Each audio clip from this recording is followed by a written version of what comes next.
Dear Henry, in March 1998, a heavily intoxicated man committed armed robbery of a local convenience store.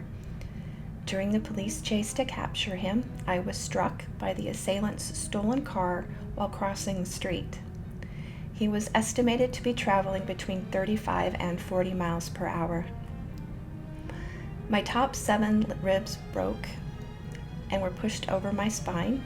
My left shoulder, elbow, and hip were severely damaged, and my left tibia and fibula, the lower bones in my leg, shattered and sent the bone protruding out the front of my leg.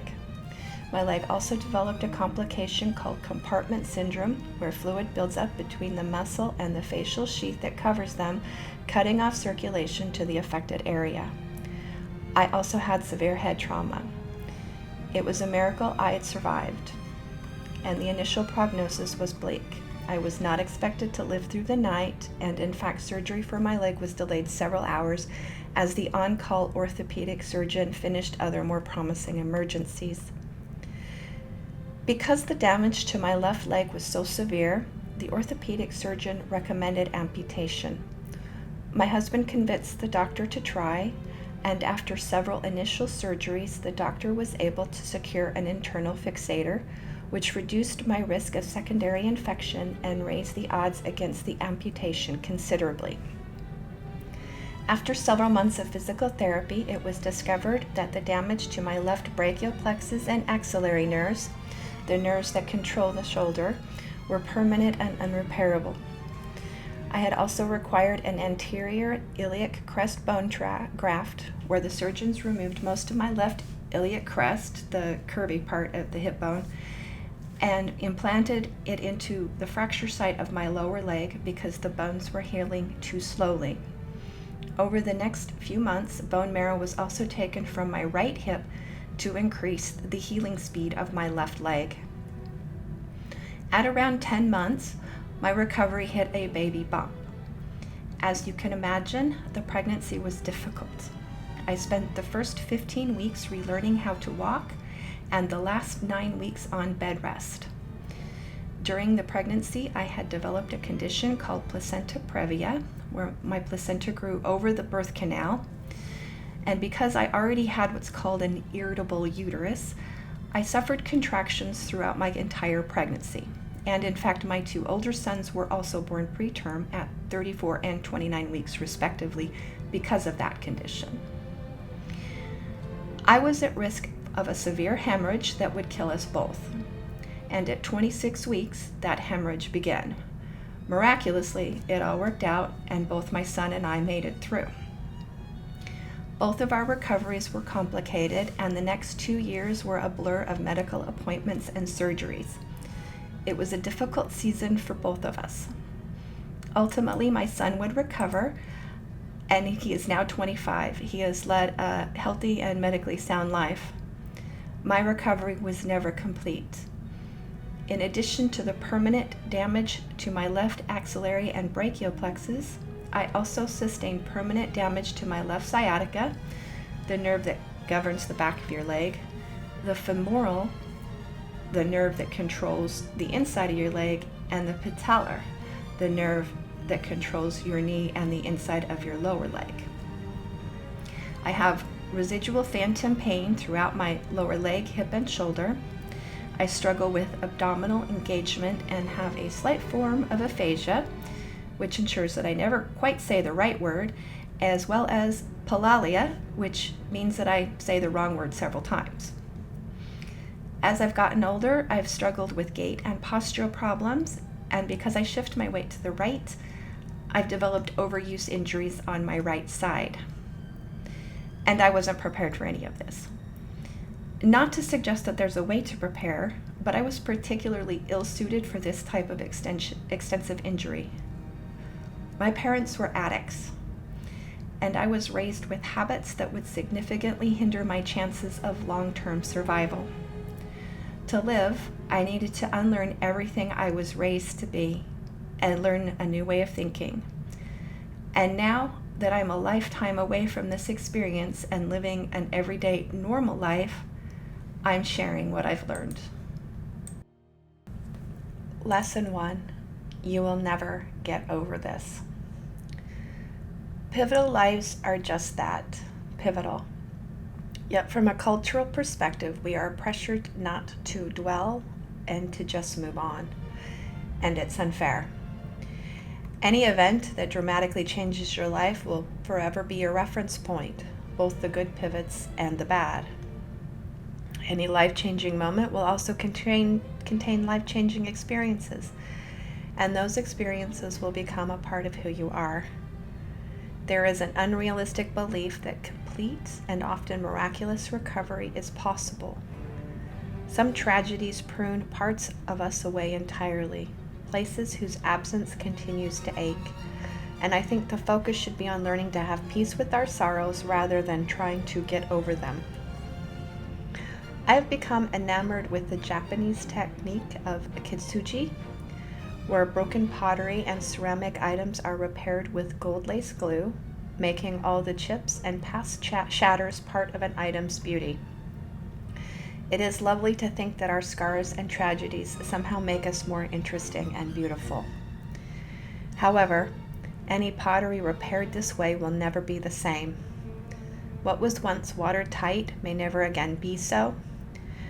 The bowl may no longer be strong enough to hold any but the lightest flowers, and there will always be pieces of pottery that are lost, never to be reincorporated into the whole.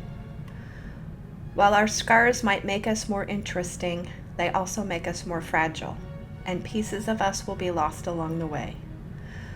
What kintsugi teaches us is not that we will be made whole, but that we can remain useful, no matter how badly we've been shattered.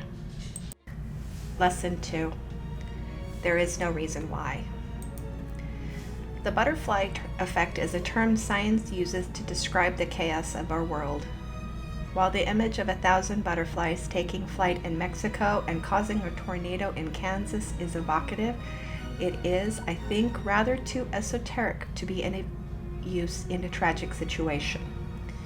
I prefer another example. In the early 90s, country singer Joe Diffie released the song Third Rock from the Sun. The song is a comical cause and effect story about a city's chief of police who, while holing up in a bar and oogling women, inadvertently causes a catastrophe that takes down an entire city's power grid. The song made me laugh, but it also made an important point. Many terrible things stem from small and seemingly inconsequential acts like a butterfly's wings or a late night at the bar. You will drive yourself mad to pin down the cause why. And in the end, the why of any situation will not change its impact on you, nor will the why contribute to the quality of your life. No matter the why, you will still be where you are. The reasons why will never restore what has been lost. There will also never be a good enough apology, and the lack of one will not matter.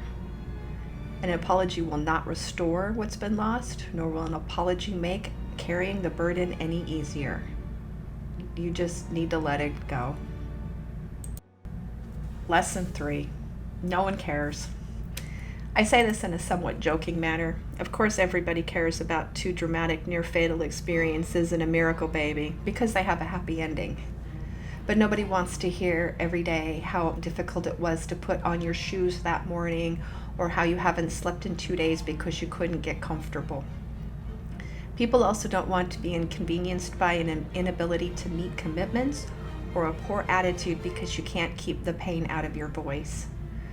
People don't want to hear how badly you feel every single day, nor do they want to hear how much you've suffered. It's tiresome. Unfortunately, taxes, speeding tickets, and utility bills also fall under the no one cares category. I agree, it feels unfair that you still have to pay taxes and can't win the lottery.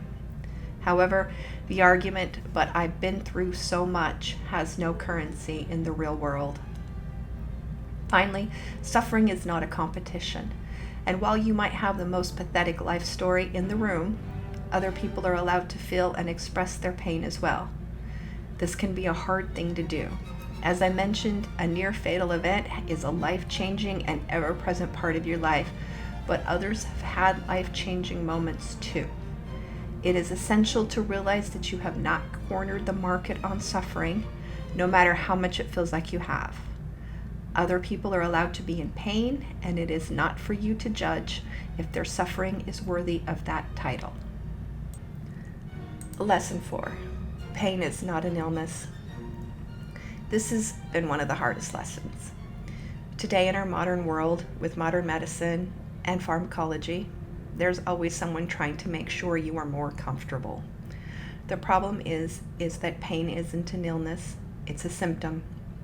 And only treating symptoms don't cure the disease. They exacerbate it. Of course, pain needs to be managed in clinical situations, particularly a trauma center. Otherwise, medical personnel wouldn't be able to do what they need to do. But once you leave the hospital, you need to leave the painkillers there. After a significant injury has healed, our bodies will continue to experience pain in places of the previous injury. No one knows for certain if it's because the body recognizes scar tissue as a current injury or because the nervous system has short-circuited. Daily discomfort and occasional severe pain are completely normal after a severe injury. I call it body PTSD. Don't let anyone, even a medical professional, tell you it's abnormal. It's a fact of life. It's the cost of survival. A favorite scene in the movie The Princess Bride is when Wesley says to Buttercup, "Life is pain, Highness. Anyone who says otherwise is selling something." In the post-trauma world, you will find many people selling something. Despite our medical advances, there is no good pharmacological remedy for pain. Narcotics, particularly opiates, are habit-forming, and their pain-killing properties are a myth. Opiates work by rewriting your short-term memory so that you don't remember you are in pain, while at the same time sedating you, putting you into a twilight daze with low doses and unconsciousness at larger doses. The memory issue is opiates' biggest flaw and a contributing factor behind America's opiate overdose epidemic. People forget how much they've taken. Alcohol works much like opiates and disrupts the brain's ability to write short-term memories, but it doesn't make you feel better. However, alcohol is great for bringing out all of your baggage into the open. And let's be honest, no one likes people who do that. Drinking away pain will never be a good way to cope. Both alcohol and opiates are significant contributors to type 2 diabetes and high blood pressure, and when coupled with the sedentary lifestyle that most hurt people adopt, compounds the problems your injuries have caused, limits mobility, and will decrease the quality of your life. While cannabis is a safer option, you can't actually overdose and die on it, it has risks too. The smoke is a lung and throat irritant, and additionally, smoking cannabis significantly raises your periodontal disease risk. There have been reports of psychotic breaks with regular usage at high doses, and it's an expensive option. It is also illegal in much of the United States. It is not covered by insurance, and many employers take exception to its use, even medically. It is best to find ways to manage your pain with minimal pharmacological help. In many cases, regular exercise, mindful living, and a positive attitude will provide enough resilience to handle all but the worst of days. Of course, there will always be bad days. However, if you can keep yourself active and mobile, you can weather those bad days without breaking. There are a couple things to remember about chronic pain, however. First, it's exhausting. While you need to learn to work around pain, you can't ignore fatigue, and you must ensure you get adequate rest. The other thing you need to watch is your fight or flight response. Pain is enough to trigger that instinct, and you need to remind yourself often that you don't need to be defensive and ready to fight.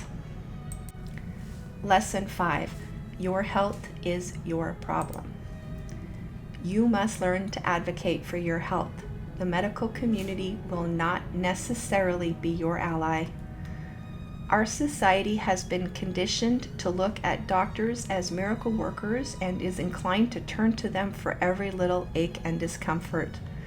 Doctors, for their part, run expensive scans, and unless they find an abnormality, will begin treating symptoms, which in many cases turns into a revolving door of, let's try this drug, and maybe this surgery will help.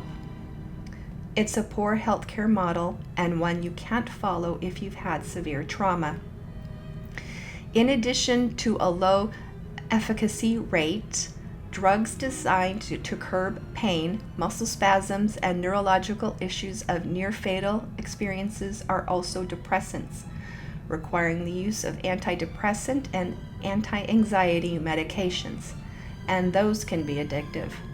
They also come with a whole host of side effects, don't always mix well with each other, and certainly don't mix with alcohol, which is a favorite go-to of the injured, and despite clear evidence of ineffectiveness, they have become medicine's first response.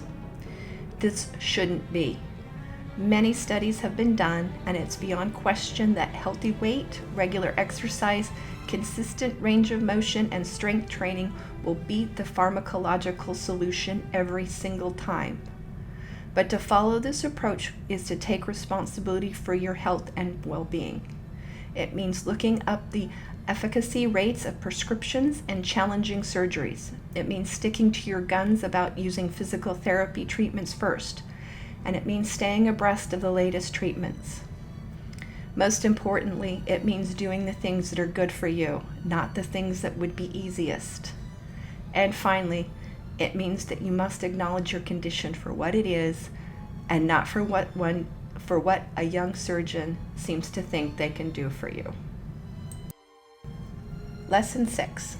Happiness is a habit. Happiness is elusive, especially when you're in pain. However, there is a secret.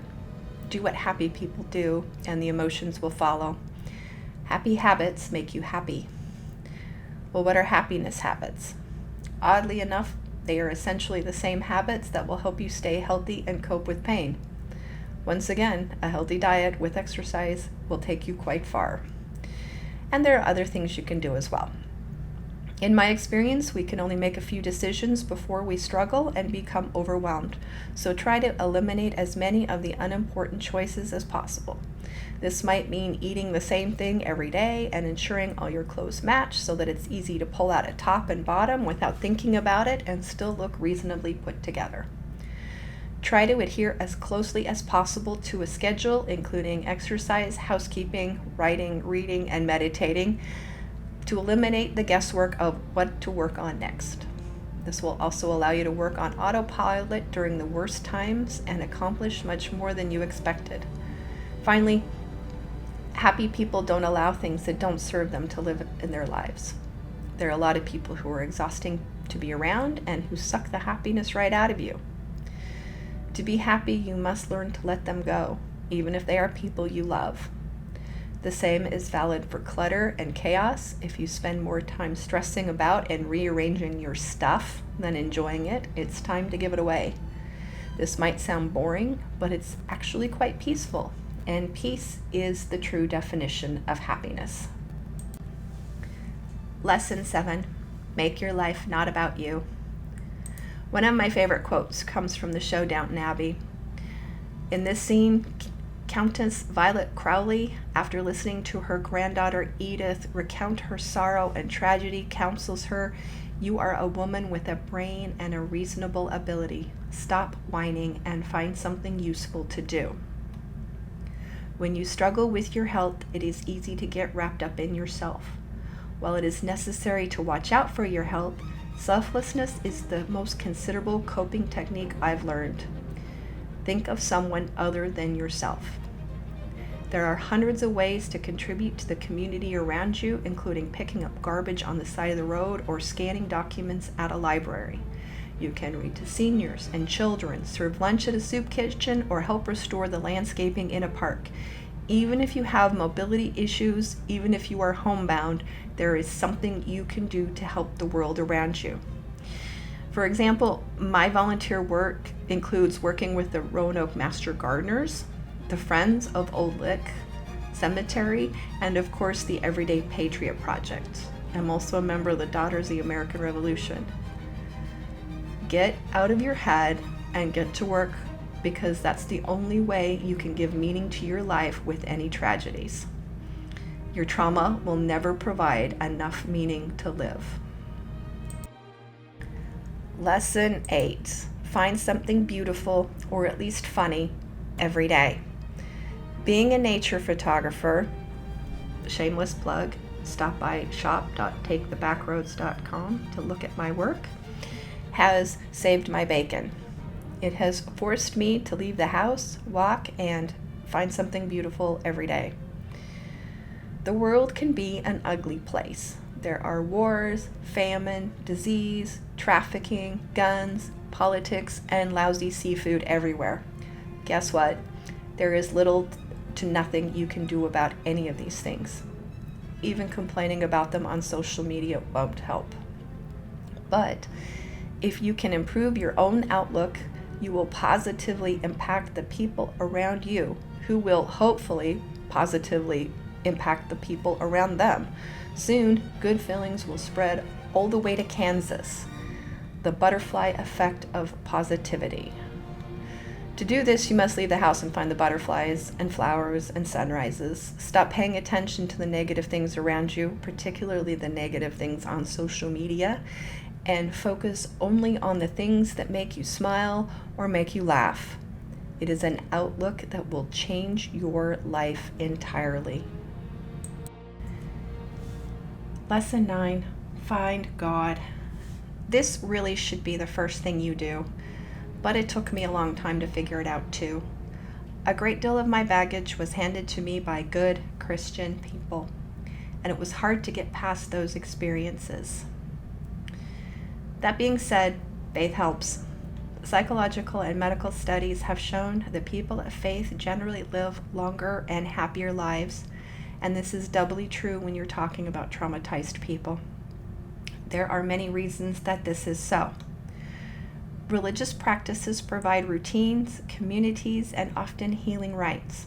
While non-believers might poo-poo the supernatural cause of these things, even the great atheist Christopher Hitchens saw the palliative effects religious practices have on psychological well-being. Religious practices also include prohibitions against intoxication, which can go a long way in the prevention of addictions. Finally, most religious doctrines contain the doctrine of evil, the acknowledgement that evil exists, that many people embrace it, that it roams about the world wreaking havoc on regular people without any motive, can give a reason to events without any other cause. The devil did this to me is a surprisingly comforting statement, particularly when it comes to my parents. Belief in God is also a belief in grace. And looking over the course of my life, I can see many instances where it was by God's grace alone that I survived. Conclusion. All of these tips require a bit of self-discipline and the desire to take care of yourself. I admit, not everybody wants to do that. However, it has been my experience that this is the surest path to a life worth living, a life you can be proud of, and a life that you will not regret. Until next time.